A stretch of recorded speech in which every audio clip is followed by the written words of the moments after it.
Assalamualaikum warahmatullahi ta'ala wabarakatuh. Salam bahagia, salam pertemuan, salam Ramadan. Apa khabar anda semua? Doa saya anda sihat walafiat dan dapat melaksanakan ibadah puasa dengan baik. Apa khabar saudara Mustafa Ilyas, saudara Zamari LC? Terima kasih hadir sahabat malam menemani saya.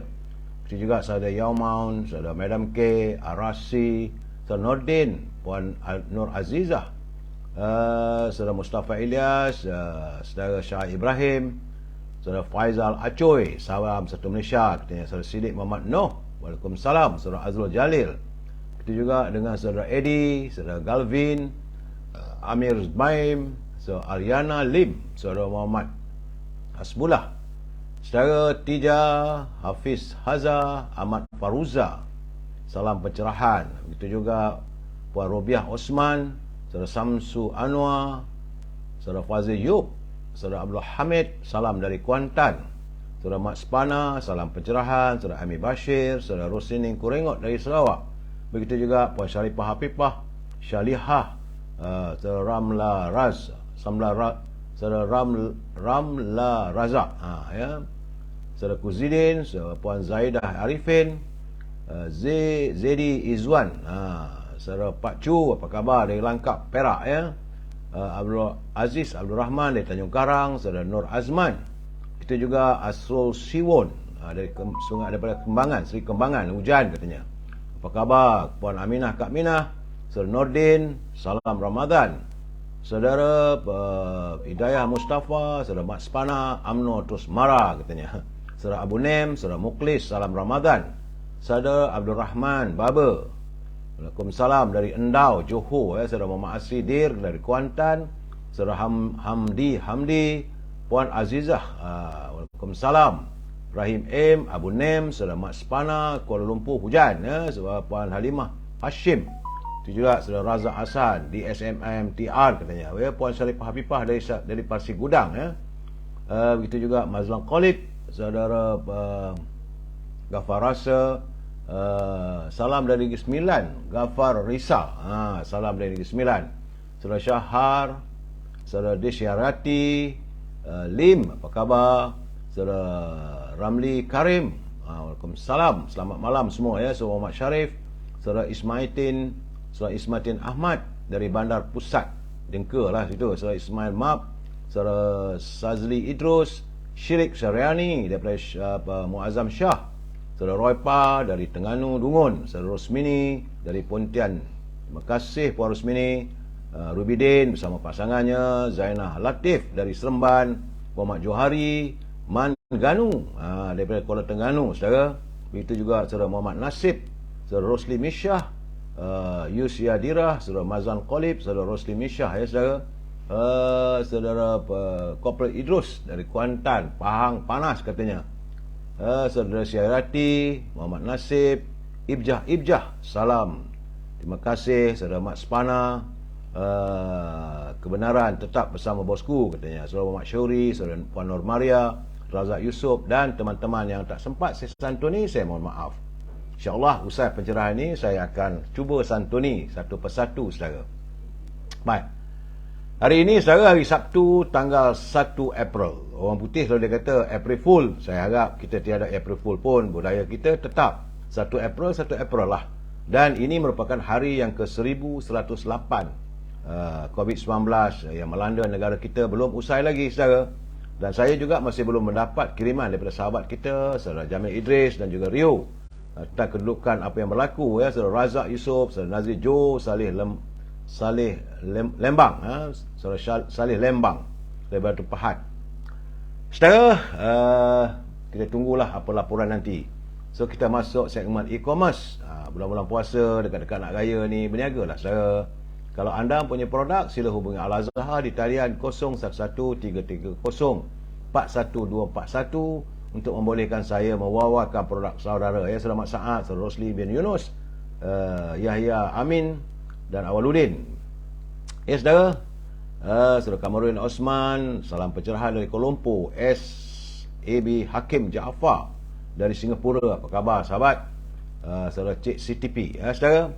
Dalam segmen e-commerce, Al-Azhar masih memasarkan produknya iaitu setangi bakur dan minyak-minyak wangi daripada tanah Arab yang dibuat berasaskan kepada kayu gaharu, pati kayu gaharu. Andainya anda tak dapat menghubungi Al-Azhar, sila hubungi Siti Farehah, sedang sibuk tu. Di talian 017-711-4300. Kalau dia tak angkat jangan marah, dia tengah sibuk tu melayan pesanan teman-teman untuk mendapatkan dendeng manis Siti Farehah dan juga menyantun produknya itu simpulan kasih Cik Siti, ya saudara. Bagi teman-teman, bolehlah buat pesanan segera. Khuatir nanti dalam tempoh seminggu sebelum raya nanti tutuplah, tak dapat nak buat kerana ramai sangat yang minta. Jadi first come first serve lah saudara. Untuk teman-teman yang tinggal di sekitar Lembah Kelang, anda boleh hubungi Sahoki di talian 012-357-5703 untuk mendapatkan bekalan buah-buahan yang dihantar terus ke rumah anda. Jangan lupa juga saudara, popiah sira Lady Maria. Ini kegemaran saya, bulan puasa pun sedap juga makan saudara. Sambil-sambil kita melabun, kita makan popiah sira Lady Maria.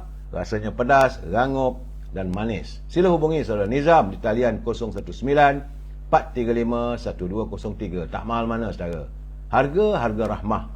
Dan ini untuk teman-teman yang berkali-kali saya katakan peluang perniagaan. Sila hubungi Cik Alia di talian 019-834-0299 kerana Cik Alia daripada Yusima Walid Harum Manis sedang mencari teman-teman untuk menjadi ejen di kawasan mereka.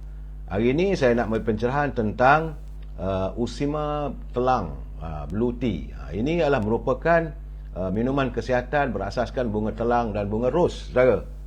Bunga telang ni baik untuk kesihatan. Ia bersifat antioksida dan boleh membantu mencegah penyakit-penyakit kronik seperti mengawal gula dalam darah, mengawal kolesterol dalam badan, membantu menajamkan daya ingatan saudara, membantu pertumbuhan otak manusia. Jangan lupa saudara, boleh hubungi Cik Alia di talian 019-834-0299. Nak dapat produk boleh, ataupun boleh jadi ejen di kawasan anda, ya. Peluang perniagaan.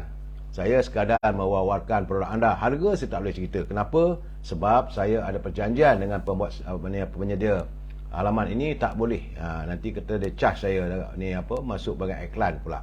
Baik saudara, hari baik, bulan penuh kemuliaan ini, kita santuni narui kehidupan kita saudara. Kerana daripada Abi Sa'id Al-Khudri, baginda Rasulullah SAW bersabda, makan sahur itu barakah. Oleh itu, janganlah kalian tinggalkan, meskipun salah seorang dari kalian hanya minum seteguk air. Kerana sesungguhnya Allah Azza wa Jalla dan para malaikatnya berselawat pada orang-orang yang makan sahur. Jangan lupa saudara, bersahur itu adalah digalakkan. Kerana Ibnu Hajar Al-Asqalani mensyarahkan hadis tersebut, dia kata berkat pada sahur terhasil daripada sudut yang pelbagai, iaitu mengikut sunnah serta berlawanan dengan ahli kitab, dan ianya menguatkan tenaga untuk melakukan ibadah puasa serta menambahkan semangat untuk kita berpuasa, menahan daripada perbuatan yang tak baik disebabkan oleh lapar, penyebab untuk memberi rezeki, sedekah kepada orang yang meminta, dan kita selain berzikir serta berdoa. Jadi waktu mustajab untuk berdoa dan waktu niat itu untuk berpuasa bagi yang lupa berniat sebelum tidur tadi saudara. Allah dan para malaikat berselawat ke atas orang yang makan dan minum untuk bersahur. Kita makan, kita minum, ya, para malaikat berselawat saudara waktu kita bersahur. Dan selawat Allah ke atas orang yang bersahur adalah pujiannya kepada hamba-hambanya yang bersahur. Manakala selawat para malaikat ke atas mereka yang bersahur pula merupakan doa pengampunan dari para malaikat buat mereka yang bersahur. Waktu sahur itu sendiri pun termasuk antara waktu mustajab untuk kita berdoa saudara. Waktu terbaik untuk beribadah dan waktu diampunkan bagi mereka yang memohon keampunan. Jangan lupa saudara, bila kita bersahur sambil makan, kita berdoa, kita bersyukur atas rezeki yang kita perolehi. Ya, keberkatan bersahur saudara terbagi pada dua jenis keberkatan. Itu pertama, keberkatan syariah, iaitu keberkatan dalam mengikut sunnah baginda Rasulullah, mendapat ganjaran dan pahala penyebab kepada berzikir, berdoa, beristighfar dan waktu sahur yang merupakan waktu mustajab doanya. Kedua, keberkatan badaniah, iaitu keberkatan yang sahur tersebut memberikan bekalan nutrien ataupun tenaga kepada badan serta menguatkan semangat kita untuk berpuasa. Sampai itu, kita dapat menahan diri dan melakukan perbuatan yang tak baik disebabkan oleh perut lapar. Kalau perut lapar, lalunya orang cepat beremosi, saudara. Ingat, saudara, bersama-samalah kita menyantuni. Selamat bersahur, saudara. Ingat, negara rahmah, umat sejahtera. Baik, saudara. Kita santuni pula mutiara kata kiriman sahabat saya, Tan Sri Osu Sukam. Katanya, Allah pastinya amat mencintai mereka yang mampu menahan amarah dan bersedia memaafkan atas kesalahan orang lain. Jadi tentulah Allah sayang pada orang yang sebegitu, sikapnya sikap yang rahmah, saling mengampunkan. Tak apalah orang buat pada kita, biarlah, kerana kita ada Tuhan, saudara. Saudara, kita saling ingat mengingati. Saya tetap mengingatkan pimpinan negara agar jangan berbelanja wang negara tanpa had, kerana kita bimbang kalau wang negara dibelanjakan tanpa had, negara boleh muflis. Itu ingatan saya pada pemimpin. Dan hari ini sudah pun kita masuk hari yang ke-11 melaksanakan solat tarawih. Artinya sudah 10 hari kita menjalankan ibadah berpuasa dalam bulan Ramadan. Saudara, tinggal berapa hari je lagi? Saya rasa tak sampai 20 hari lagi, saudara. Ramadan akan berangkat meninggalkan kita. Sedih rasanya, saudara. Dan sebab itu selalu saya pesan kepada teman-teman, apa salahnya tuailah di ladang Ramadan ini segala keberkatan yang disediakan oleh Allah Subhanahu Wa Taala. Malahan saya melihat ada pula dalam tangkap layar, tular di media sosial tentang katanya adanya hari raya pada sekian bulan. Ada yang kata 20 bulan, ada yang kata 21 bulan. Sebenarnya apa yang ditularkan dalam media sosial itu matlamatnya adalah untuk mengingatkan kita bahawa Ramadan semakin hampir meninggalkan kita.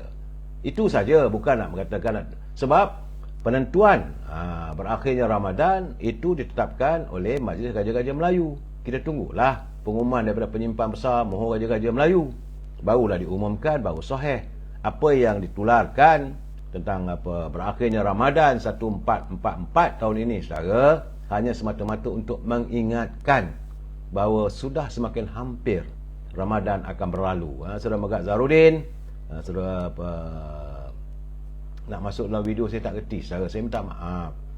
Selalu saya katakan saya tak tahu, saudara. Ini pun admin tak ada ni, mengagang-gagang seorang-seorang, saudara. Baik, saudara, saya harus mengingatkan anda yang menyunting semula live saya ini, maka mereka harus bertanggungjawab atas barang suntingan, kerana saya tak mampu untuk memantau ataupun menyunting balik apa yang mereka suntingkan. Kalau boleh, gunakanlah bahasa yang baik. Jangan kita melanggar peraturan yang ditetapkan oleh Kementerian Komunikasi dan Digital, saudara. Ingat, saudara, ini adalah pencerahan politik. Matlamatnya sekadar memberi pencerahan, tidak lebih daripada itu, saudara. Memberi informasi supaya kita faham, kita tahu perkembangan. Mungkin juga anda dah tahu, tapi sekadar mengingatkan. Ingat, saudara, prinsipnya bila saya memberi pandangan, saya mengutarakan persoalan-persoalan tersebut, kita harus bersetuju untuk tidak bersetuju. We must agree to disagree, saudara. Itu prinsipnya, mudah kehidupan kita. Andainya anda mau menyantuni, gunalah bahasa yang baik. Dan ingatlah, saudara, kita adalah warga cinta damai yang menyantuni setiap persoalan secara harmonis. Ya, saudara, tak ada masalah. Cuma hari ini, saudara, saya tengok rupa-rupanya bahawa dah 2 hari warga penduduk daerah Manjung dan daerah Perak Tengah, seramai sekitar dalam 79,300 pemilik akaun pengguna di daerah Manjung dan Perak Tengah mengalami gangguan bekalan air yang tidak berjadual sejak tengah hari semalam. Ini berikutan paip air mentah bocor di muka sauk loji rawatan air di Teluk Kepayang Bota, iaitu kira-kira 55 km daripada Ipoh, saudara. Nak buat macam mana, saudara, lepas banjir? Tiba-tiba sekarang ni di Manjung, di Perak Tengah, putus air pula dah. Tak berhenti-henti lagi, saudara. Selalu lihatlah sendiri. Saya melaporkan 2-3 malam lepas, ribut melanda. Orang nak berniaga pun habis dia punya peralatan. Sebab itu saya nasihatkan pada penguatkuasa, janganlah dihancurkan tempat-tempat mereka berniaga. Kalau nak marah pun, kalau mereka tak mengikut, tidak ada permit, berikanlah mereka borang untuk mereka berniaga. Kita musibah datang tak berhenti, saudara. Menurut kenyataan Lembaga Air Perak, LAP, hari ini kawasan terjejas daerah Manjung ialah di Air Tawar. Kampung saya dia, Setiawan, Seri Manjung, Lekir dan Kayan, Pangku serta Lumut. Sementara daerah Perak Tengah pula melibatkan seluruh kawasan seberang Perak. Cangkat Lada, Kampung Gajah, Bukit Cawi, Simpang Renggam dan Hujung Rintis. Semua ini adalah sebab dia pergerakan bawah tanah, kesan daripada air hujan, maka berlakulah pipe itu pecah sekarang. Dan nampaknya memang kering kontang lah orang Manjung. Ramai saya terima juga semalam, anak-anak saudara bagi tahu, pak cik, nampak gayanya tak ada can lah semalam mereka nak menunaikan solat tarawih kerana nak mandi pun tak boleh, ataupun nak memasak pun susah. Jadi kita mengharapkan agar Lembaga Air Perak segeralah, tapi kabarnya mungkin memakan masa sedikit. Sebab itu mereka LAP akan menyediakan bantuan untuk menghantar air-air ke kawasan-kawasan yang terkesan. Aduh, saya tengok benda begitu tak berhenti-henti. Itulah saya haraplah agar warga di Perak, khususnya di Manjung dan Perak Tengah, bersabarlah. Ini semua, tiap-tiap musibah itu ada kebaikannya, ujian daripada Allah SWT di hari baik, bulan baik ini, saudara. Cuma saya melihat dalam saat-saat kita menanti datangnya hari Lebaran, saudara, dalam musim-musim kita menunaikan ibadah berpuasa, ada pula ini kejadian di Perak juga, saudara, itu di Batu Gajah. Bagaimana pihak polis hari ini sedang mengesan seorang pemilik kenderaan jenis Nissan Almera kerana katanya pemandu kereta tersebut telah pun dirakamkan telah menabur paku di atas jalan raya berhampiran kawasan lampu isyarat di persimpangan Pusing di Jalan Ipoh Lumut. Jadi teman-teman yang menggunakan jalan raya daripada Ipoh ke Lumut harus berhati-hati kerana kabarnya bahawa ada pihak-pihak yang tidak bertanggungjawab menabur paku. Demikian menurut Ketua Polis Daerah Batu Gajah, Assistant Commissioner Muhammad Roy Syuhami Sarif. Kata pihaknya sedang mengesan video yang tular di media sosial itu berhubung perkara tersebut. Ya, saudara. Dan pihaknya telah menerima laporan polis tentang kejadian daripada pengguna jalan raya yang mengalami tayar mereka bocor selepas melalui kawasan tersebut. Dia bukan hanya tayar atau bocor, saudara, boleh membahayakan keselamatan penumpang ataupun pemandu kereta. Saya tak tahulah kenapalah masih ada lagi manusia-manusia yang tidak bertanggungjawab. Saya yakin mungkin juga mereka nak cari rezeki. Bila tayar bocor ataupun pancet, mereka nak memberi servis. Tapi itu bukan caranya. Janganlah buat nanya ke orang. Sebab itu pihak polis sekarang ni, kalau teman-teman bertemu dengan kereta jenis Nissan Almera, nombor pendaftaran AJK 869, katanya sedang dikesan oleh pihak polis untuk siasatan lanjut. Jadi orang ramai yang mempunyai maklumat berkaitan digesa menghubungi Inspektor Siti Ramlah Abdullah selaku pegawai penyiasat jenayah di talian 016 767 6287 ataupun bilik gerakan IPD Batu Gajah di talian 05 3654322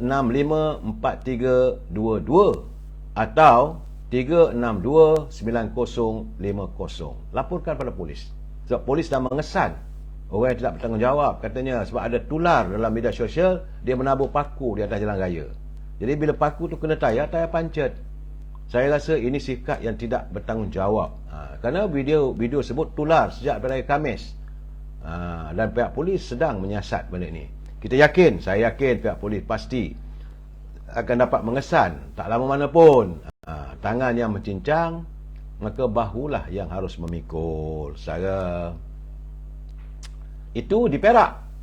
Bagaimana pula di daerah Gombak pula dah. Satu hal lagi, saudara. Kerana selepas 48 bulan lamanya, maka harapan pembeli-pembeli rumah di residensi hektar Gombak, mereka sekarang ni semakin terbeban. Kerana hari-hari yang berlalu penuh dengan kesedihan, dengan penderitaan apabila mereka yang berharap untuk dapat menduduki projek rumah wilayah persekutuan residensi hektar Gombak yang mereka beli 4 tahun lalu masih belum menjadi realiti, saudara. Saat ini pembeli masih belum dapat kunci rumah, walaupun sepatutnya mereka telah pun mendapat sejak 3 Mei lalu. Tapi hingga ke saat ini projek itu masih lagi belum siap. Malah lebih parah lagi, ia diklasifikasikan sebagai projek perumahan yang sakit. Bagaimana dengan kehidupan mereka pembeli-pembeli yang terpaksa membayar setiap bulan? Wang kena bayar juga, rumah tak siap-siap, sedangkan tempat mereka tinggal sekarang ni rumah sewa kena bayar juga. Jadi berganda-ganda penderitaannya. Sebab itu mereka mengharapkan, dan kita juga mengharapkan, agar Kementerian Perumahan dan Kerajaan Tempatan harus tegas melaksanakan ataupun bertemu dengan pemaju syarikat sebut. Kenapa tak siap-siap lagi? Apa masalahnya? Dan ini perlu diselesaikan sebab ramai katanya yang membeli rumah sebut tapi hampa. Residensi hektar Gombak ini dimulakan pembinaannya pada 2017 dengan nilai pembangunan kasar sekitar 700 juta. Projeknya besar. Setiap rumah itu berharga 266,000. Keluasannya 800 kaki persegi. Dan yang 299,900 dengan keluasannya 850 kaki persegi. Dan projek sebut punya 5 blok dibina di atas tanah Rizab Melayu seluas 7.85 hektar. Sejumlah 2,400 unit. Kabarnya sudah pun terjual.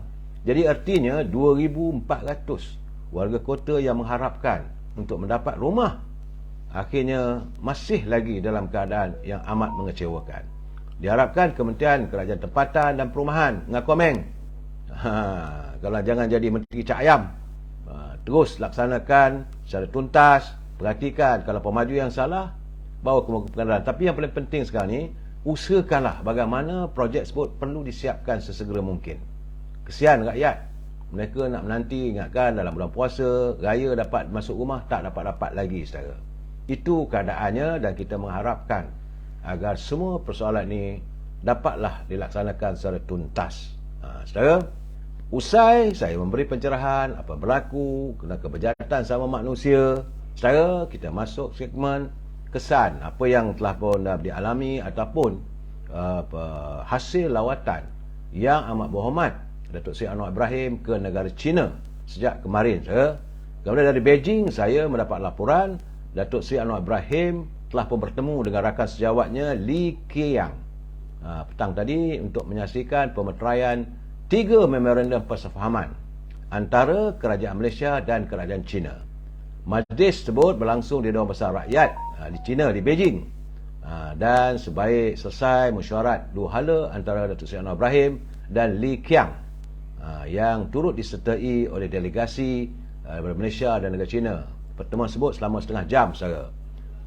Jadi 3 MOU yang ditandatangani itu membabitkan protokol untuk meminda perjanjian bagi memantapkan kerjasama ekonomi dan perdagangan antara Kerajaan Malaysia dan China, juga membabitkan Kementerian Perdagangan Antarabangsa dan Industri MITI. Selain itu, protokol keperluan fitosantinasi untuk pengeksportan buah nangka. Rupanya negara China mengharapkan kita dapat mengeksport buah nangka yang membabitkan Kementerian Pertanian dan Keterjaminan Makanan dari Malaysia serta Jabatan Pentadbiran Am Kastam negara China yang telah pun memeterai perjanjiannya, saudara. Jadi ketiga-tiga perjanjian tersebut telah pun ditandatangani dan saya melihat ini sempena Datuk Seri Anwar Ibrahim juga menyertai forum iaitu antara forum perniagaan Malaysia dan China yang telah pun berlangsung tadi, saudara. Dari hasil pertemuan tersebut, saudara, saya dipahamkan bahawa sejumlah 170 bilion. Itu dia hasil dia. Saya dah bercakap dah itu hari. Hasil daripada pertemuan dengan pemimpin besar dari negara China bahawa Malaysia meraih komitmen. Artinya pelabur-pelabur yang tertinggi dalam sejarah itu berjumlah 170 bilion pelaburan akan masuk ke negara kita ini dalam waktu yang terdekat selepas kesemua pihak yang berniaga telah pun memeterai perjanjian sama ada dengan kalangan perniagaan ataupun antara kerajaan dengan kerajaan, saudara. Dan ini merupakan pelaburan terbesar, saudara. 170 bilion serentak. Itu tak termasuk yang 3 lagi. Saya dipahamkan ada juga lagi perjanjian-perjanjian lain yang tidak boleh saya wawarkan, kerana ini menyangkut soal keselamatan ekonomi. Bagaimana saya katakan bahawa seandainya kerajaan China, mereka bukan perlu apa-apa ini hantar duit untuk kita, tidak. Sebab di Kuala Lumpur ini ada terdapat 3 buah bank negara China. Ini yang disarankan oleh Yang Berhormat Tengku Razali bila bertemu dengan Tuan Ibrahim. Saya ingat dalam sebulan lalu, lebih baik berjumpa, berunding dengan kerajaan China kalau mereka datang simpan duit mereka dalam bank mereka, bukan bank kita. Terdapat 3 buah bank negara China di Kuala Lumpur ini. Antaranya tak silap saya The Construction Bank, milik kerajaan China. Kalau mereka simpan duit mereka di sini pun sudah cukup mendatangkan faedah yang besar kepada ekonomi kita apabila ringgit kita mengukuh. Hari ini juga kita melihat di pasaran, sama ada di bursa ataupun di pasaran mata wang, wang ringgit sudah kembali mengukuh. Kalau tidaklah nanti melangkaui sampai $1 Amerika sampai RM4.5. Tapi hari ini kabarnya $1 Amerika kita lebih kurang RM4.30. Semakin kukuh, mudah-mudahan. Itulah keberhasilannya. Jangan kita pertikaikan. Perdana Menteri pergi itu, dia pergi membawa harapan kita. Dan kita mengharapkan dengan pelaburan sejumlah 170 bilion yang akan masuk ke negara kita. Ini realiti saya. Selalunya kerajaan China kalau dia kata banyak itu, begitulah. Ini berdasarkan kepada masa silam kita. Dulu apabila rombongan Yang Berhormat Tengku Razali pergi ke China, mereka bersetuju untuk membeli minyak kelapa sawit. Akhirnya kestabilan harga minyak kelapa sawit dan memperkukuhkan kehidupan warga Felda. Berjaya projek kita untuk membangunkan ladang-ladang kelapa sawit kerana pembeli dah ada ready daripada negara China.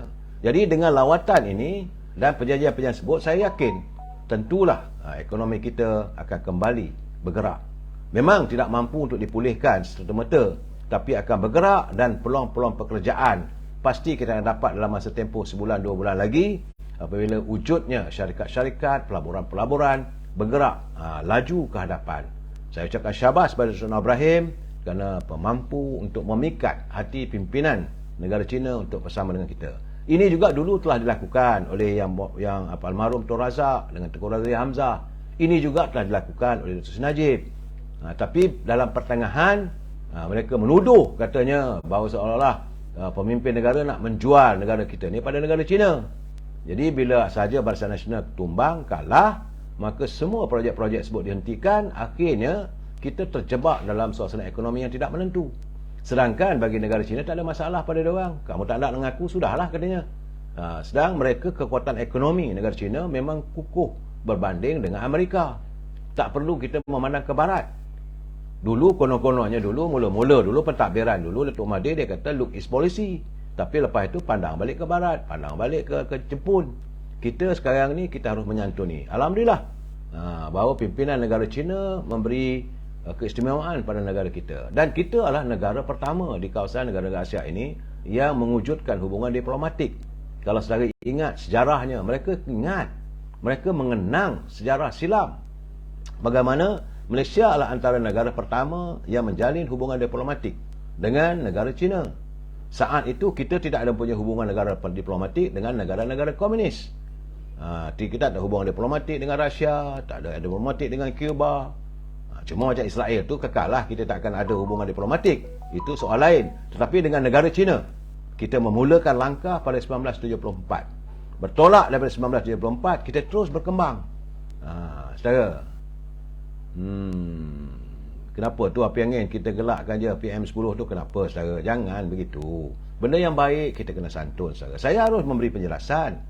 Kerana dalam forum perniagaan antara Malaysia China yang berjalan langsung ni, nampak gayanya mereka masih lagi memandang positif terhadap perkembangan ekonomi negara kita. Saudara, itu keadaan ekonomi kita. Saya mendoakan kita sama-samalah hari baik, bulan baik ini, kepulangan Datuk Seri Ibrahim. Bagaimana Tun Razak dulu, almarhum Tun Razak pergi ke negara China dan pulang membawa pelaburan dan kita berkembang terus. Saya haraplah benda itu menjadi realiti saudara. Tak payahlah kita nak bergaduh sama-sama kita. stabilkan politik kita, insya-Allah, demi lestari kehidupan rakyat. Itu yang paling penting, saudara. Dan berbalik, ini cerita kes Datuk Seri Najib. Pula dah. Saya melihat ada bagaimana kenyataan beberapa pihak, saudara, bahawa sudah sampai masanya pengasingan kuasa antara peguam negara dengan pendakwa raya seharusnya dapat dilaksanakan untuk meningkatkan keyakinan masyarakat terhadap ketelusan setiap tindakan perundangan, khususnya bagi kes-kes jenayah dan pendakwaan yang membabitkan ahli badan eksekutif atau pentadbir negara. Itu yang dikatakan oleh penganalisa politik dari Pusat Perdana Fakulti Razak Universiti Teknologi Malaysia UTM, Dr. Mazlan Ali. Dia berpandangan jika perkara itu dimuktamadkan, ia pasti akan membuang persepsi negatif bahawa kerajaan berperanan atau campur tangan dalam kes mahkamah. Sebagaimana yang saya katakanlah, kita kerajaan tidak akan campur apa-apa yang berlaku di mahkamah sebab kita ada pengasingan. Ada separation of power, judiciary, eksekutif dan legislatif. Kadang-kadang orang tak faham. Jadi bila orang tak faham tu, mereka mahu sesuatu tindakan itu diambil mengikut cita rasa mereka. Memanglah kita terkesan, memanglah kita bersimpati, tapi biarlah unjuran sesuatu permasalahan itu ditangani secara berhemah dan mengikut pola-pola perundangan. Saudara, panjang saya tengok tulisan begitu, tapi dianggap sebagai positif jika benar dapat diadakan pemisah antara pendakwa raya dan peguam negara. Tidak ada duduk dalam satu badan saja, saudara.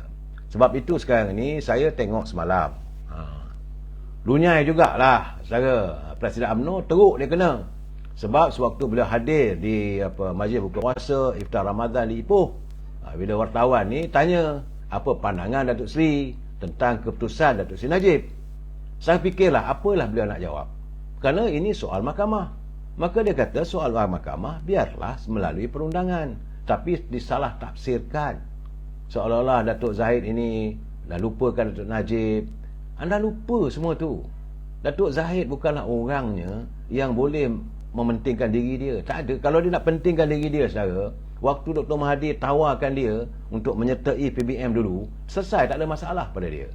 Tak ada. Dia kekal istiqamah dengan keputusan. Jadi bagi dia, Datuk Najib itu harus dibela. Cuma pembelaan yang mahu dilakukan biarlah mengikut lunas undang-undang. Tak bolehlah sembrono. Tidak boleh dilihat kerajaan campur tangan dalam istana keadilan. Kalau ini berlaku, maka tak mencapailah. Kalau keadilan selama ini menuntut diadakan reformasi supaya mahu negara hukum, supaya tidak adanya law of the jungle. Itu yang disuarakan dan sekarang sedang dilaksanakan. Bersabarlah, kita tenang. Setiap masalah itu akan ditangani secara satu persatu. Itu keadaannya, saudara. Saya nak memberi penjelasan supaya kita faham. Bukannya pimpinan negara tidak mahu menangani persoalan Datuk Seri Najib. Akan ditangani tetapi secara undang-undang. Banyak elemen-elemennya. Ini bila tolak saja habis. Tidak lagi bersama Datuk Najib. Tak betul. Cuma yang ini memang betul, sewajarnya. Sebab saya rasa bahawa perasaan warga Pekan, warga-warga yang datang dari Pekan, dia datang dengan 3 buah bas yang disewa khas oleh ketua bahagiannya Datuk Fakarudin. Beliau hadir bersama dengan warga Pekan untuk memberi sokongan. Bukan nak buat bising, bukan nak buat unjuk rasa, sekadar menzahirkan keprihatinan. Bila Datuk Seri Najib tengok kawan-kawan dia dari Pekan ramai datang, sejuklah hati dia sikit. Tapi apa yang berlaku, saudara? 3 buah bas datang dari Pekan, tapi amat mengecewakan. Di kalangan ahli Majlis Tinggi UMNO cuma 2 orang aja yang ada, iaitu Saudara Syam Jalil dan Saudara Lukman Adam. Yang lain tak nampak batang hidung pun. Nama aja. Sebab itu saya kata kadang-kadang tadi sewaktu saya balik daripada solat tarawih, saya terdengar lagu Semalam di Malaysia. Oh, di mana kawan-kawan yang dulu sama-sama berjuang, hari ini beliau ditinggalkan kesepian. Ini sikap yang tak betul. Saya marah sebenar-benarnya. Pimpinan dalam Majlis Tinggi, masa nak mencari jawatan, nak bertanding, semua pergi ke Perlis, ke Kedah, ke Kelantan, Terengganu, sampai ke Sabah mencari pengaruh. Tapi sekarang ni pimpinan anda, pemimpin anda yang selama ini anda agung-agungkan, bosku, Datuk Seri Najib sebagai Presiden UMNO, mantan Presiden. Bila beliau terjebak dengan permasalahan begini, anda biarkan dia terkiak-kiak sendirian. Yang ada hanyalah penyokong-penyokong seperti Lokman Adam dan Seri Syam Jalil. Apa sikap anda begini? Saya tahu bahawa sekarang ni masing-masing pergilah. Saya setuju mereka untuk menyantuni, untuk bersama-sama dengan Presiden, untuk majlis buka puasa, iftar Ramadan di Ipoh dan sebagainya. Tapi tak boleh ke sekejap. Bagaimana kalangan menteri-menteri yang ada di Putrajaya? Turunlah. Ini berbeza, saudara. Saya lihat sendiri. Saya kadang-kadang gini, saya nak jelaskan. Orang macam teman-teman kita daripada Parti PAS, mereka bila sebut saja Presiden mereka akan ambil tindakan, terus Ketua Pemuda dia buat kenyataan. Terus ahli-ahli PAS menunjukkan dia punya solidariti. Begitu juga Parti Keadilan. Datuk Seri Anwar Ibrahim, bila dibawa ke mahkamah, beribu turun. Semua menunjukkan para sokongan. Soal salah, betul tak betul, mahkamah tu menghadapi dia bersalah atau tidak, mereka abaikan. Tetapi itulah sikap solidariti. Tapi kita bagaimana? Bagaimana ahli-ahli di kalangan ahli majlis tinggi yang selama ni bercakap, berjuang, oh kononnya biarlah bila Datuk Najib dah tak ada kuasa, dah tidak jadi Perdana Menteri, menghadapi mahkamah sendirian. Yang ada hanyalah peringkat ahli akar umbi. Dan sebenarnya ahli akar umbi melihat, saudara. Warga akar umbi melihat perangai siapa yang datang. Bukan kita suruh datang tepik tolong, tidak. Paling-paling tidak, tunjukkanlah solidariti kita. Sesuatu berlaku pada mantan Presiden kita. Ini tidak. Kalau orang sakit pun selalunya kita santuni, saudara. Kalau kematian, kita pergi datang ramai-ramai. Ini tidak. Bila ada saja pembicaraan, tak ada. Apakah ini sikap? Rakyat melihat anda pemimpin. Saya minta maaf lah kali ini, saya tegur terus terang, saya kata saya cukup kecewa. Semalam saya tak nak cakap, kerana semalam saya nak menyantuni, memberi penjelasan, saudara. Tapi saya cukup kecewa melihat mereka yang berada di anjung kuasa. Apakah sangka bila Datuk Zahid kata buat keluarkan arahan, baru semua nak pergi? Bila Datuk Mak Asad ke ataupun Datuk Zahid keluar arahan, semua kena pergi, barulah berduyun-duyun nak pergi. Itu bukan satu solidariti yang tuntas. Itu bukan solidariti yang nyata. Bagi saya itu kepura-puraan. Paling tidak ahli-ahli akar umbi, contohnya warga daripada Pekan, 3 buah bah datang. Bila mereka melihat kalau ada pemimpin, menteri ke timbalan menteri datang bersama, sejuklah hati mereka sikit. Oh, bahawa perjuangan ini mesti diteruskan. Ini tidak. Komen pun tak berani. Ataupun nak jaga body, nak jaga jawatan. Nanti kalau pergi ke mahkamah, dituduh sebagai pengikut tega Datuk Seri Najib. Jadi apakah mau dihapuskan legasi Datuk Najib? Saya terus terang saya kata, soal bersalah tak bersalah soal lain.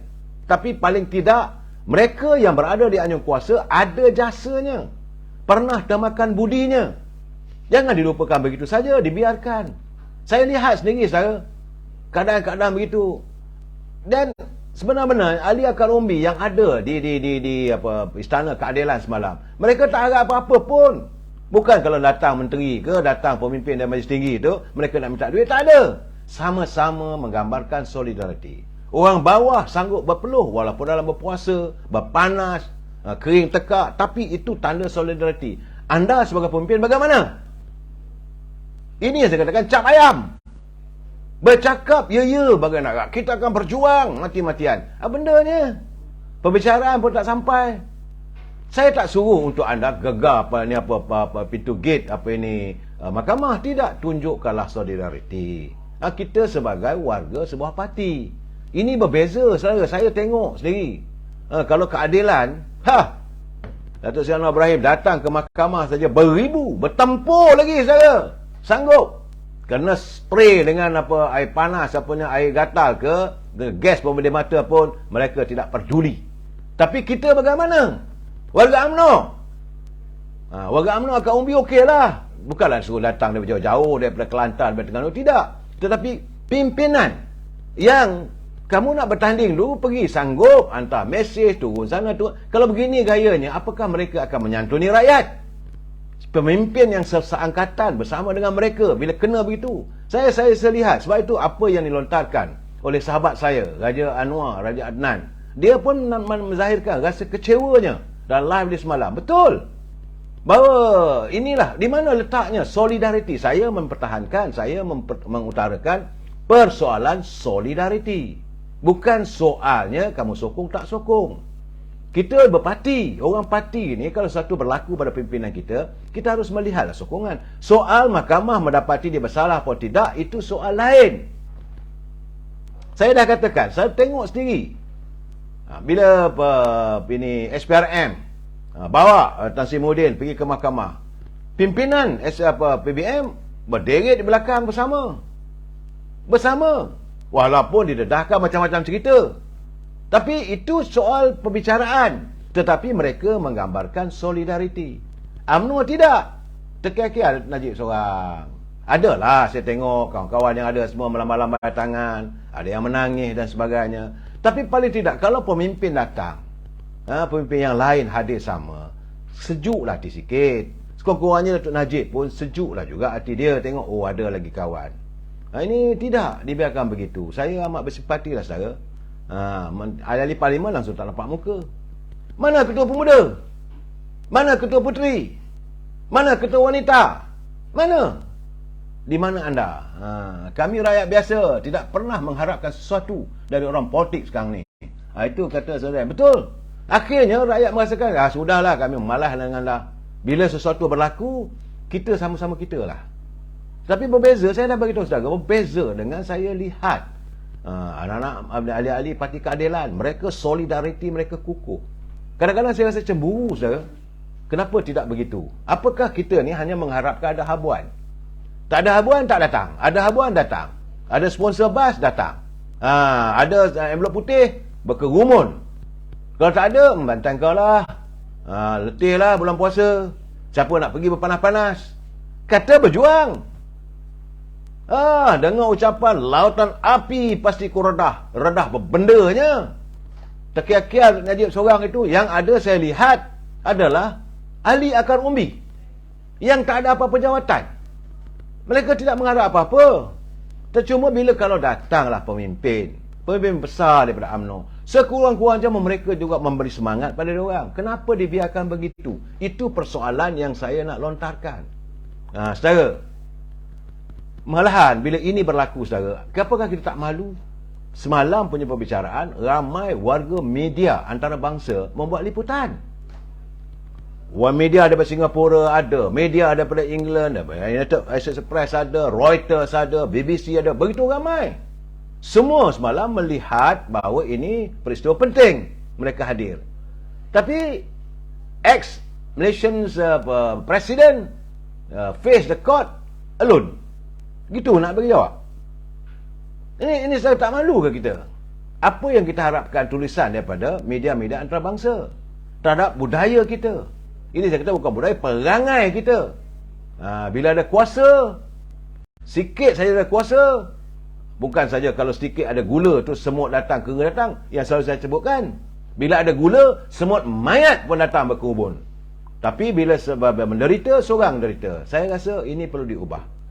Persepsi ini perlu diubah. Saya haraplah Datuk Seri Presiden kena tegur dalam mesyuarat Majlis Tinggi nanti. Soalnya kita bukan nak tunjuk sokongan memati buta, tidak. Paling tidak ada keprihatinan. Keprihatinan kita terhadap nasib malang yang dialami oleh kawan-kawan kita. Berbeza zaman kami dulu. Waktu saya zaman pemuda dulu sekitar tahun 70-an, tahun 80-an dulu, terusik sikit saja. Bagai nak rak kita sanggup bertempur. Tapi ini tidak. Kita bukan suruh bertempur. Saya tak suruh bertempur saudara. Cuma hadir sekadar memberi satu sifat keprihatinan. Ini yang dikatakan solidariti dalam berparti. Barulah dikatakan picit per kiri, per kanan terasa. Ini tidak. Akhirnya orang yang membuat keputusan dan sebagainya, dia kata, sudahlah. Dia sama-sama mereka pun tak ada. Itu keadaan saya. Jadi kadang-kadang sekarang ni saya tengok kesan daripada itu, akhirnya yang teruk kena balun Datuk Seri Zahid. Tak pasal-pasal. Dan saya lihat sendiri, saya bila saya baca ni kenyataan anak Datuk Seri Najib. Yana, dia hadir, dia menularkan sesuatu kenyataan ataupun satu tulisan. Sayu juga saya. Dia kata kepada sama sahabat-sahabat Datuk Seri Najib, minta maaf kerana kita pulang hari ini dengan tangan kosong, tak berjaya. Setiap hari katanya Yana berdoa dan menaruh harapan agar Yana diberi peluang dapat pegang tangan ayah sekali, dapat peluknya dan pulang ke rumah bersama keluarga. Tapi malam ini rumah kami kosong lagi, kata Yana. Tadi katanya waktu dia peristiwa, dia mencatat lagi peristiwa di mahkamah. Tadi sebelum Daddy dibawa pulang ke penjara, Daddy kata pada anak-anak, Daddy baru fikir apa kita nak buka puasa malam ini. Ingatkan bolehlah sembahyang tarawih bersama family. Sedih, kata Yana. Memang sedih. Kerana ketika diperlukan, Datuk Seri Najib sentiasa membantu. Kerana ketika diminta peluang, Datuk Najib tak pernah say no. Dia tahu, dia sebagai anak Datuk Najib, dia dapat melihat. Kerana ketika tiada apa-apa, Datuk Najib juga tetap bersuara. Sama-sama berjuang untuk semua. Seumur hidup Datuk Seri Najib, ini catatan Yana, anak Datuk Zahid, anak Datuk Seri Najib. Semua umur hidup Datuk Seri Najib bekerja. Membantu. Apakah ini balasan dan pengakhirannya? Datuk Seri Najib tak minta apa-apa pun. Hanya yang diminta adalah perbicaraan yang adil. Jadi bermula dengan pertukaran hakim di Mahkamah Tinggi sehingga ke rayuan di Mahkamah Persekutuan. Di mana? Bukti baru mana yang mau dikemukakan tidak dibenarkan. Konflik berkepentingan hakim. Dan yang paling asas, itu masa dan peluang untuk Datuk Seri Najib membela dirinya menghadapi isu demi isu. Adakah boleh kita tukar? Maka nak tukar peguam pun tak boleh.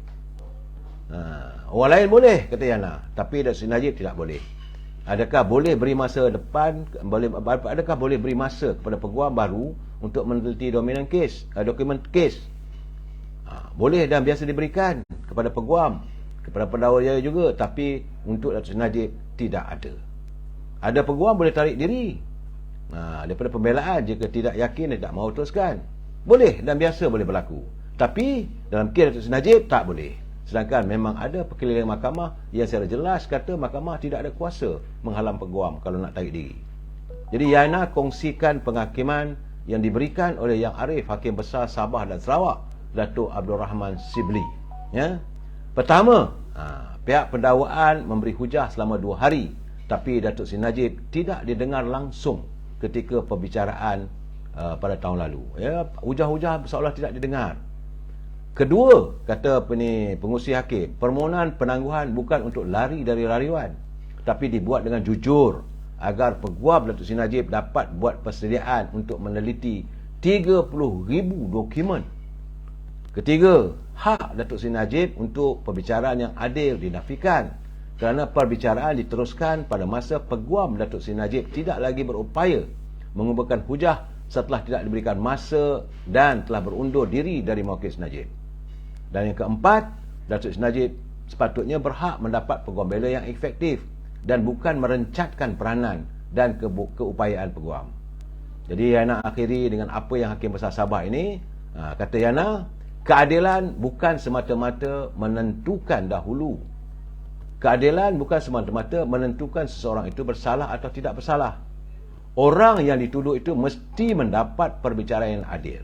Dia juga mesti merasakan dia diberi perbicaraan yang adil. Jika sistem tidak dapat menyediakan ini, lebih baik dia tidak dibicarakan sama sekali. Saya nampak kecewa sangatlah Yana, saudara. Dan katanya Yang Arif juga memutuskan agar penghakiman dahulu diketepikan dan Datuk Seri Najib dibebaskan dari tuduhan terhadapnya.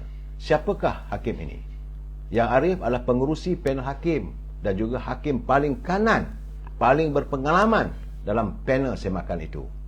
Jadi Yana tahu ramai yang kecewa dan keputusan penghakiman ini hari ini amat mengejutkan perundangan kerana ia membawa kesan dan akibat besar. Yana tahu Datuk Seri Najib seorang pejuang dan Datuk Seri Najib tetap mahukan perbicaraan dan pengakhiran yang adil kepadanya. Yana harap kita semua akan terus mengambil langkah bertindak dengan berani mempertahankan dan memperjuangkan keadilan penuh untuknya. We must continue our fight, we must voice out the truth, we must take a brave action in the name of justice. Daddy sudah berumur 70 tahun. 47 tahun lamanya hidupnya diabadikan untuk berbakti pada negara dan UMNO. The last we can do is to accord him with our courage to speak out and do the right thing. Jadi itu saja yang diperlukan. Sebab itu saya katakan, pemimpin-pemimpin UMNO sepatutnya hadir sama, beri semangat, beri dukungan, bukan dibiarkan dia terkias-kias seorang diri. Jadi dalam keadaan begini, Yana mengatakan semoga Allah SWT permudahkan urusan kita dan memberikan kekuatan kepada kita semua menghadapi segala musibah dan ujian. Jadi Yana tidak lupa mengucapkan terima kasih kepada semua yang hadir ke mahkamah pagi semalam dan sama-sama mendoakan kebaikan Dr. Najib. Beliau kirim salam semua dan anda semua sentiasa menjadi inspirasi untuk beliau terus berjuang. Never retreat, never surrender. Itulah tulisan catatan anak anda Yana. Saya tahu perasaan hati seorang anak bagaimana melihat bahawa seolah perbicaraan itu tiada keadilan dalam perbicaraan terhadap bapanya. Dan sebab saya lontarkan tadi, saudara, kalau kita sebagai pemimpin, tapi kawan-kawan kita bila kena begini, kita biarkan saja. Saudara, Pok Mi, jangan kita buat begitu, saudara. Saya tak mau, bagi saya nak cakap terus-terang, saudara. Saya mempertikaikan soal solidariti. Saudara, kita bukan peguam. Kita bukan pakar undang-undang. Adalah benda tersembunyi. Selalu saya pesankan saudara, Pok Mi, jangan kita ketawakan atas kejatuhan seseorang. Itu penting, saudara. Sebab itu saya Sudahlah Pok Mi. Bulan baik, hari baik, bulan baik ni Pok Mi. Belajarlah untuk berlapang dada. Apakah saudara ada dendam yang tersembunyi? Tak tahulah, saya tak tahu, saudara. Atau Tengku Harun, jangan jadi ciri munafik bercakap bohong. Kenapa saya bohong? Najib yang bawa masa tukar. Kalau Najib lepas semuanya adil. Tidak. Saya Tengku Harun, saya tidak mengatakan begitu. Apa yang saya katakan adalah perbicaraan itu mesti dilihat adil, itu saja. Jangan dia seorang saja yang dibawa ke mahkamah. Bagaimana dengan orang lain? Saya bukan berbohong. Kalau bawa semua, bawa Jolo, bawa Nik Faizal, bawa ini semua mereka yang ada yang terlibat dalam YNDB itu, kita pun tak ada masalah. Kita akan terima, tak ada masalah, kita akan berlapang dada. Tapi kalau seorang, di sini saya katakan perbicaraan yang dilihat tiada keadilan dalam perbicaraan. Bukan soalnya kalau lepas Dr. Najib itu maka adil. Tidak. Kita tak mahu benda begitu. Kita nak lihat perbicaraan itu dijalankan secara tuntas. Saudara. Saudara Kumat Kamil dia kata kita tuntut DPB pula. Itu saya rasa takkanlah sampai ke PBB. Kenapa tak boleh kita tunaikan permasalahan, kita tuntaskan permasalahan itu dalam negara kita? Ini keadaan. Tapi iyalah, kerajaan pimpinan hari ini dia jelas kita tak mau campur tangan. Biarlah, cuma kita mengharapkan agar mereka yang berada di anjung istana keadilan itu dapat memikirkan secara jelas. Saya melihat ada kenyataan daripada pengurusi hakim yang menilai permohonan tersebut. Saudara, dari Mat dia kata cakap apa pun selagi lantikan dahulu kekal di situlah, tak ada maknanya. Itu saya cuma memberi pandangan, saudara. Sebab itu saya kata tadi, saudara, kita mesti bersetuju untuk tidak bersetuju. Tak lebih daripada itu. Jangan kita nak ketawakan orang. Terima kasih Saudara Abdul Fattah. Saya pun kadang-kadang saya cuba nak memberi penjelasan supaya mereka bersikap terbuka. Saya cakap terus terang, saudara, tunggu dalam seminggu dua nanti apabila berlaku perbicaraan terhadap Tan Sri Muhyiddin, apakah kita akan mengeluarkan kenyataan sebegitu? Apakah kita akan maki hamun dia? Tak susahlah. Saya cuma bab bila menyentuh tentang jana wibawa, semua saya kata saya kecewa. Jana wibawa diwujudkan asasnya untuk kontraktor Bumi Putra. Tapi nama-nama bukan Melayu ada di situ. Yang mendapat faedah itu kata SPRM, bukan kata saya. Itu saja. Tak lebih, saudara. Tapi kalau ada pelanggaran dan sebagainya, biarlah mahkamah menentukan. Begitu juga Dr. Najib, tak ada masalah pada kita, saudara.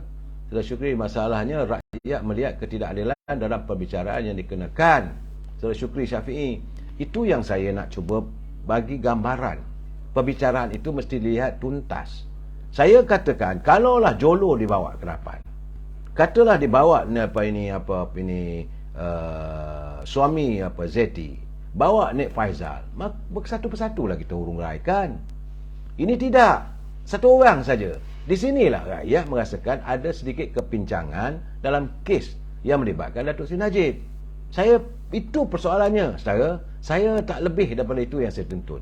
Yang kita harap bahawa contoh satu orang dituduh mencuri. Sedangkan kecuali itu berlaku, ramai yang terlibat sama. Seorang tu aja yang bawa ke depan. Ini saya katakan ketidakadilan dalam perbicaraan.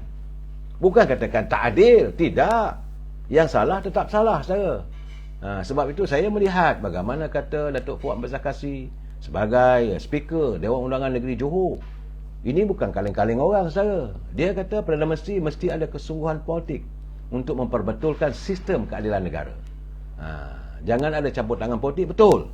Tapi memuatkan tiada campur tangan politik, jangan pula dieksploitasikan oleh pihak lain untuk bersikap bisu dan pekak kepada perkara perbicaraan. Ini pandangan daripada Datuk Fuad Zakasi, saudara.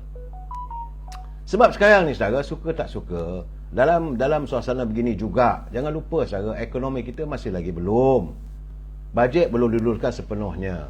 Pelaburan yang kita harapkan datang dari China belum sampai lagi. Dan kehidupan rakyat masih lagi tenat.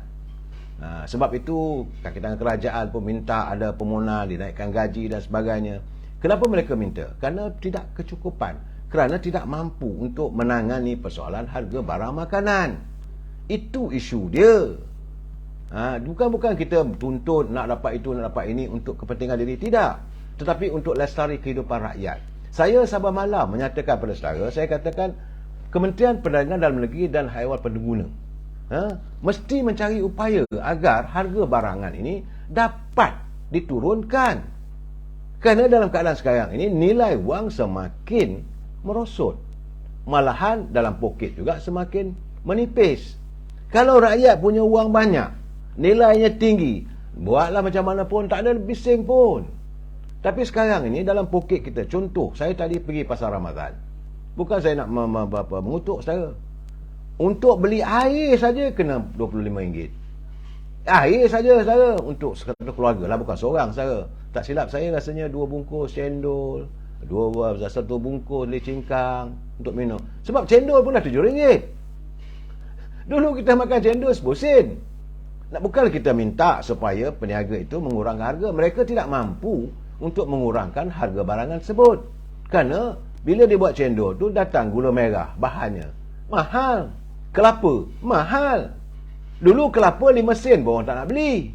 Bersepah dekat Bagan Datuk, dekat kampung saya tu. Sekarang ni sebutir kelapa muda RM5. Itu perbezaannya. Kuih tadi, saudara, saya cakap terus terang lah, terasa hati bulan puasa ni. Maklum sajalah, selera orang berpuasa, tercium bau aromanya goreng cempedak. Sedap bau tu. Kita pun tanya, "Dek, macam mana jual ni?" Dia kata, "Kira satu set lah, cik." Satu set berapa ringgit? Satu set RM5 katanya. Bukan satu set apa pun, saudara. Dalam satu bungkusan RM5. Saya tengok dia masukkan dalam tu 5 butir. 5 butir cempedak goreng bernilai RM5. Artinya sebutir cempedak sudah naik RM1.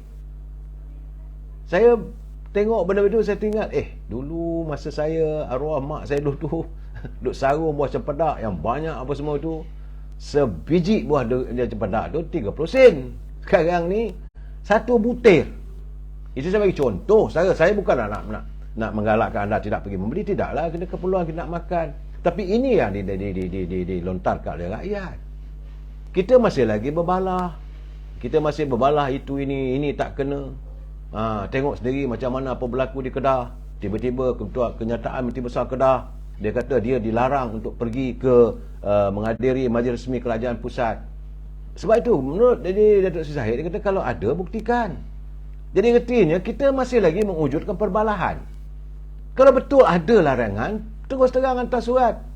Dan beliau sebagai Menteri Besar Kedah adalah ketua eksekutif di negeri sebut. Dalam pentadbiran kerajaan sahaja, tak kisahlah sama ada anda parti pembangkang ataupun anda daripada parti pemerintah, bila saja anda mengikat sumpah sebagai Menteri Besar atau Ketua Menteri, jawatan itu perlu dihormati. You mungkin tak setuju dengan orang itu, tapi you kena menghormati chair, kerusi dia sebagai Menteri Besar. Sebab itu saya bila nak menyantuni ataupun nak bercerita tentang kedudukan Menteri Besar di Kedah dan sebagainya, saya harus menghormati beliau sebagai Datuk Menteri Besar. Kena ingat itu saja. Soal dia nak balun UMNO tu, dia sebagai orang parti. Dan kita sebagai orang parti harus address benda ni, dia sebagai orang parti. Tapi jangan kita address ataupun kita layan dia sebagai Datuk Menteri Besar. Itu tak betul. Jadi sebab itu Datuk Zahid kata, kalau betul ada, sila kemukakan. Janganlah pula sebagai Datuk Menteri Besar buat kenyataan-kenyataan yang mengelirukan rakyat. Jangan jadikan jawatan itu untuk menunjukkan orang tak betul, orang tak baik. Tak usahlah begitu. Hari baik, bulan baik ni. Saudara, saya sendiri cakap macam mana dia berlaku di Perak sekarang. Air dah tak ada. Ini kejadian musibah berlaku. Tapi takkan sebab itu, Datuk Syarani ni kena balun. Tak boleh lah. Mana dia nak tahu paip air dalam tanah tu. Itu keadaannya saya. Jadi sedang diperbaiki dan kita bertabah. Sabarlah.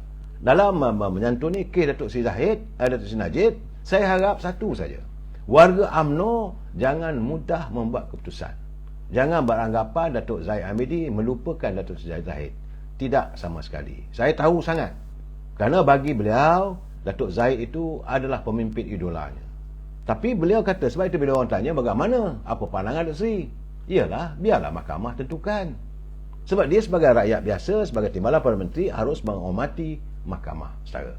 Jangan kita mewujudkan persepsi yang bukan-bukan. Saya berdoakan agar kita semua berlapang dada dan negara memerlukan setiap warganya. Pertama sekali berjimat cermat, yang kedua untuk berusahalah bagaimana kita nak memastikan harga barangan ini dapat dikurangkan. Ini terletak di tangan saudara Mat Sabu, Abang Mat Sabu dan juga Datuk Salihuddin Ayub. Carilah, fikirkanlah. Berikanlah sedikit kelegaan daripada rakyat untuk menghadapi hari-hari sepanjang bulan puasa Ramadan ini dan nak menghadapi perayaan Aidilfitri. Saya mohon agar kepulangan Datuk Izzat dan Anwar Ibrahim nanti bukan disambut dengan maki hamun, tapi kita mengharapkan ada santunan yang perlu dilakukan untuk rakyat. Jumpa lagi malam esok. Wabillahi taufiq wal hidayah. Assalamualaikum warahmatullahi wabarakatuh. Selamat malam.